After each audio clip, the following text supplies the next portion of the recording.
शेतकरी मित्रांनो, मी आज कोपरगावजवळील धरणगाव म्हणून जे गाव आहे तिथे एका प्रगतिशील किंवा प्रयोगशील शेतकऱ्याच्या शेतावर आलो. त्यांचं नाव आहे श्री टिळेकर आणि हे बाकी शेतकरी आहेत, हे यांचे मॅनेजर आहेत. तर मी हा व्हिडिओ याच्यासाठी बनवतो आहे की एअर इरिगेशनसाठी बरेच लोक मला विचारतात की स्प्रिंकलर लावले तर काय होईल. तर स्प्रिंकलर लावले तर तुम्हाला लक्षात येईल की त्याच्या पाण्याच्या थेंबाचा आकार किती मोठा आहे. याच्यातनं ओलावा निर्माण नाही होत, जमीन ओली होईल पण हवा ओली होत नाही. इथे बघाल तुम्ही की हे स्प्रिंकलर चालू केल्याच्या नंतर थंडावा नाही जाणवत. हेच जर मायक्रो स्प्रिंकलर आपण लावले असते तर इथे थंडावा जाणवला असता. त्यातही या कांद्यासारखे जे पिकं आहेत तिथे जास्त भागात कांद्याचीच लागवड आहे.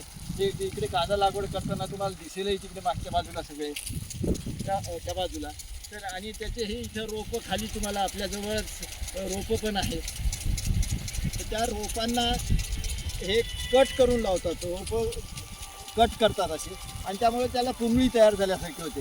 त्याच्यातनं ह्या स्प्रिंकलरमुळे पाणी त्याच्यात जातं आणि तो कांदा सडतो असं त्यांना वाटतं, प्रत्यक्षात माहीत नाही आहे. त्यामुळे हे स्प्रिंकलर पण लावता येत नाही. आणि हे स्प्रिंकलर लावणे हे तास 2-2 तास चालवतात. खाली सगळा चिखल होतो.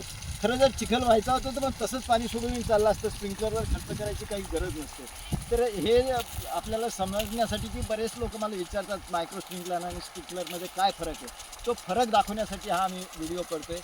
धन्यवाद.